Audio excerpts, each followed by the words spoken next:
Hail Mojo Monday, my favorite day of the week. How are you? By a mile. I'm awesome, Brett. Thank you. It's Welcome not everyone just to Mojo Monday. Monday. It is Mojo Monday. And this is our second series we're doing in life hacks. And I think life hacks is such a fun term to just talk about, right? Like it's living life smarter, not harder. Finding those pathways in life that help you find your best self quicker. Reframe for me real quick. I mean, life hacks are just cheats and shortcuts to having a better experience. And why would you burn up energy having bad experiences if you can, by choice and not by chance, choose a path of least resistance? Yeah. So last week we talked about the gold medal gift. Give me a quick summary real quick. Live in the space that in the things that you're best at. Give, and especially when they overlay with what the world needs or wants. And that's the bottom line. Stop trying to do things that you're not good at, unmotivated by, and don't serve humanity. Absolutely.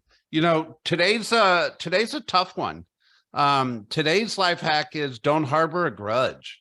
And I find the interesting part of that, like grudge is such it's not grunge for all the music lovers out there, it's grudge. And the thing that's interesting in that phrase, don't harbor a grudge, is the word harbor to me, meaning a boat goes into a harbor and it sits still and it's stuck. And when you're harboring a grudge, it means you've accepted, you've owned this grudge and you're stuck in it, right? And you're holding on to it in still water. You're holding on to it in a place where you're tied to the shore and you can't go anywhere. And the whole point of this is, how do we let go of those bow lines in this analogy, get out of the harbor, get out to the open water where we live our best life, right? What would you make of don't harbor a grudge?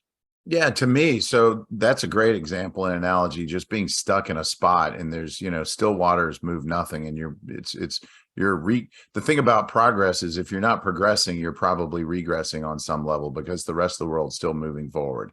So just realize even staying stuck, even though it feels net neutral, it's probably not. And then there's the emotional tax that goes with that energy that it just doesn't feel right. It won't resonate. We're, as human beings, we were created to go and grow. That's just a human state or human condition. And when you're stuck in a harbor and the lines have you tied down, you can't. Also, it came to mind that, if you've ever worked out in a gym or with a trainer, somebody put that 10-pound vest on you, it's like you're all of a sudden. And well, the crazy thing about the vest, Brett, is not 10 pounds. I'm a good 235-pound man.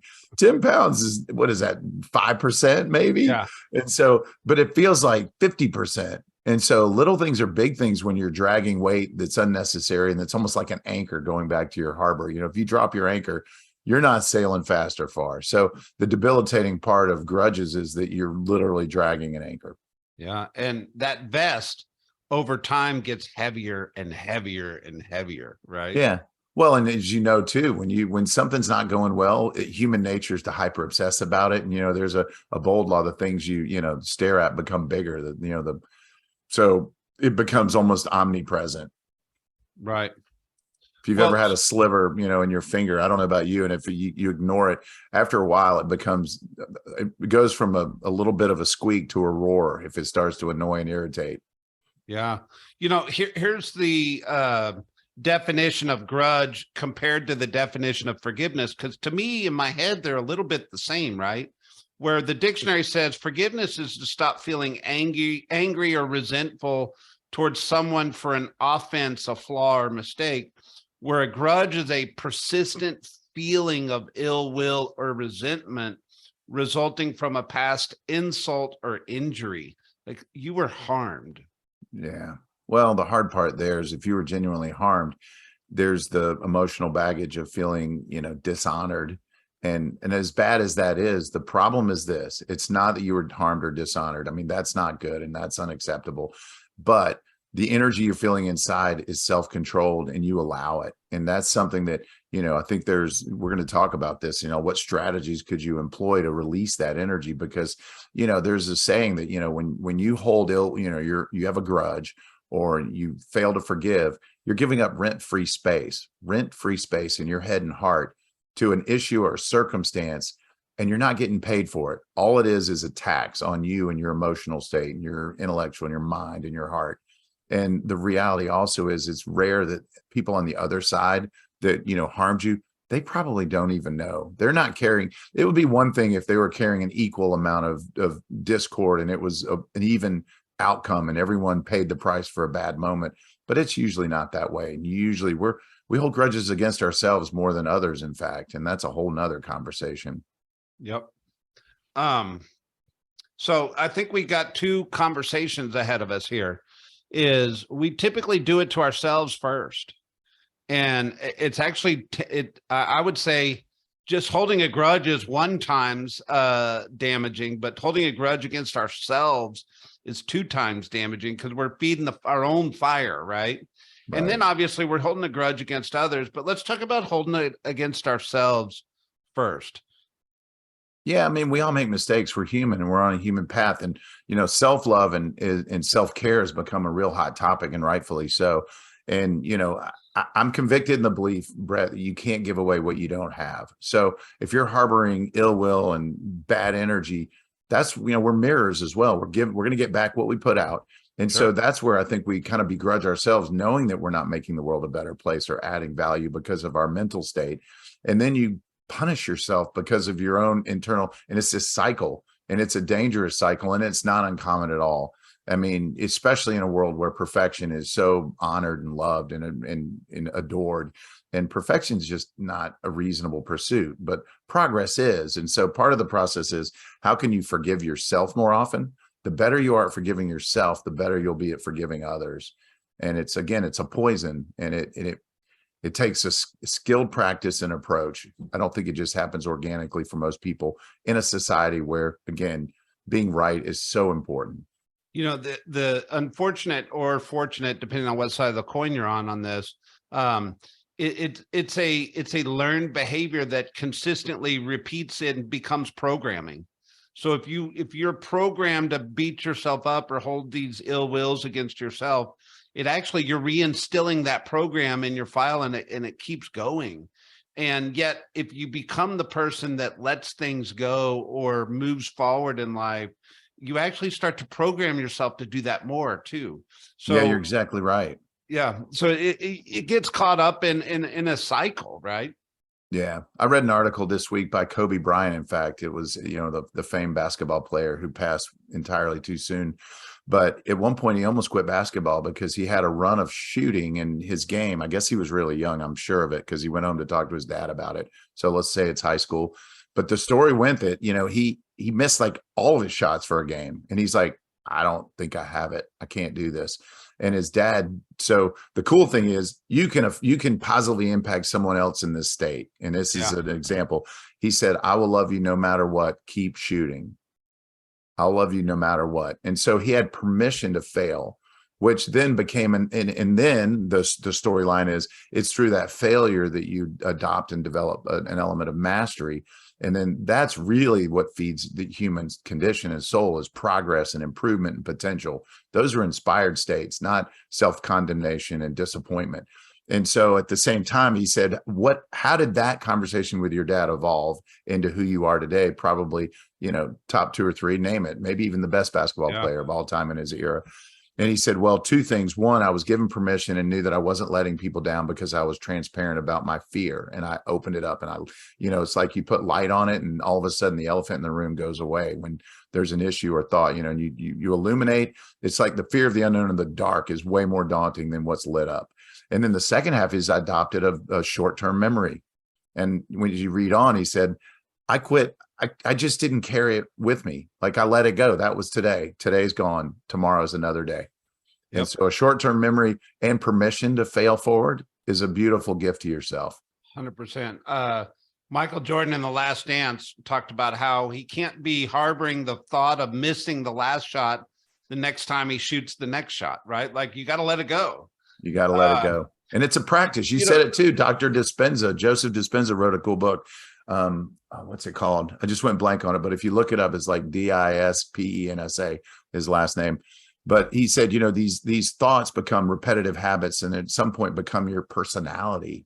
And Yeah. I'm like, wow, that's a heavy trip, man. That's a whole nother level where it's not just a moment or a bad, you're not processing effectively and you're allowing it to debilitate or poison you. But over time, it becomes a habit. And, we all know from Atomic Habits that, first you practice, you commit to habits, you execute the habit, and then the habit becomes you at some point. Yeah. And so taking a hard look at how you Personality process. programming. I mean, this is the detriment of the word grudge, and harboring a grudge is if you hold on too long, it becomes you. Yeah. And, you made mention of the word fear. I always talk about how you can't have fear and faith at the same time, right? Like, you either have to have faith in moving forward, or the fear is keeping you where you're at. In this context, the fear is keeping the boat in the harbor, and faith is letting go and sailing out into open waters. And, there's so many analogies to this. You've got one you're going to share here in a second, I think, but it is really hard. This is not an easy conversation yet. It's not. To live your best life, you got to let go of those bow lines and go sailing. And you got to move into fear. Move from fear into faith. Well, the only way to do that, by the way, is to hit it head on and own it. Usually when you harbor a grudge and carry it, is you're fearful of the outcome of that conversation, or it feels uncomfortable, or and what I've learned, two things. One, when you hit it head on, the person that you're contending with or have issue with, they tend to respect you for hitting it head on. It is possible that they're highly aware of the energy that you have between us, and you're doing them a favor and a gift by just, even if the outcome's net neutral or it doesn't help the situation, you can go to sleep and lay your head on the pillow knowing that you did your part to try to extend an olive branch and to try to come to some middle ground of understanding that it is what it is, and here we are, and how do we make it better. So that's one of it. The other half of the equation is they may not even know. You may assume that they're offended or affected, and you've been carrying this around unnecessarily. And I do have an example of that. I was going to say, you had a conversation with a young professional this week. Why don't you tell that story? Well, I'm not sure which young professional. Oh, I know which one you're talking about now. So yeah, it was a young professional, and he was supposed to present on a Zoom call to the corporate. It was a corporate meeting. But it was, sort of casually scheduled 2 weeks earlier, and no one followed up, and he was supposed to do it collaboratively, and all the excuses and reasons don't matter when 10 minutes before the call, your boss calls and says, "Hey, I hope you're ready to present." And he had that sinking feeling in his stomach. Oh my God, I'm so not ready. And, being an achiever, he said, I've got, I'll present exactly what I have, but it's not complete. And thankfully, his boss realized he was supposed to collaborate over it before the team meeting and be a part of it, and wasn't ready either, and said, why don't we just push it out a week? But the problem with this, the way this applies today, is I watched this guy suffer for hours afterwards, and disappointment and failure, and I let him down. And I had a few thoughts about it. One was, are they sitting around worried about this right now? Or is this your internal, perfection issue? Like, are you really thinking they're stressing? Like, they're probably not. And if they're not, why would you give more energy to something than the person you think you harmed? And the other half of it is 2 weeks, 3 weeks from now, are they going to care? Probably far less. Yeah. And so again, you're carrying that, you just dropped your anchor, and now you're self-torturing unnecessarily. It's crazy. The other thing we talked about is, if you can't change it, just let it go. Like, why hold on to something that you can't do anything about? I want to move this conversation to one other thing real quick. So we're talking a lot about holding a grudge against ourselves, which is probably the majority of us, and where the damage or our personalities, and not our best personalities, are being built, to your term. But what about holding a grudge against others? What if it's, obviously there's different degrees. Validated. Yeah.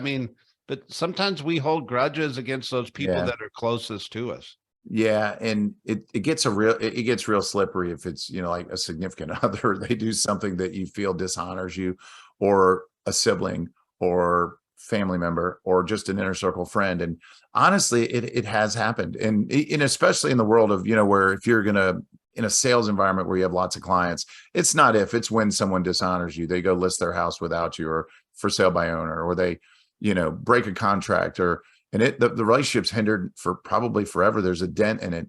And I think you just have to weigh in on how important it is and how much honor and time you give it to try to mend or fix it.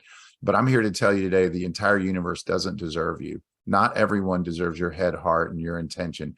And there are people out there in the world that aren't necessarily into transformational relationships. They're highly transactional, and transactional relationships are always tethered to an outcome that's good for them. And that's not the healthiest of states. And I think it's vital to go, is this transformationally capable or is it strictly transactional? And let it be what it'll be. And again, in the world of sales, if you try to make everyone happy, that is a recipe for self, pain, if you will. And so at some point, someone will dishonor you. And the quicker you can shed the experience, and the quicker you shed even them, you don't have to serve everybody. There are millions of people in this universe. You only need a few to have an incredible life and feel rewarded. Why not sync up with people whose DNA aligns, whose intentions align? And so not everyone deserves you. That's an important piece of it. The other piece is when people react inappropriately to something you said or did, don't make assumptions that it was something you did. Hurting people hurt. I'm sure you've heard that. And so sometimes people act out because of prior experiences, their childhood, a circumstantial moment that morning, someone cut them off, they wrecked their car, their spouse threatens divorce. I mean, really, things happen every day. Then we sometimes take the energy of someone else and overlay it with in a moment in time and somehow think we created that energy. And it was probably brought to the conversation long before you. The only way, by the way, to confirm and know that and to let it go quicker is to just hit it head on. Hey, there's weird energy. This is wonky. Is there something I did that I could do better to make things better between us? Because maybe it's just me.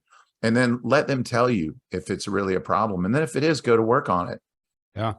Well, we have DNA in most problems. We don't like to admit it, but we do. There's our fingerprint inside of most problems. Yeah. And sometimes owning that fingerprint, whether it's small or big, or just finding where our DNA is inside of the problem, causes us to come down a few notches emotionally, which gives us that opportunity to let go of that grudge, or at least go work on it. Right.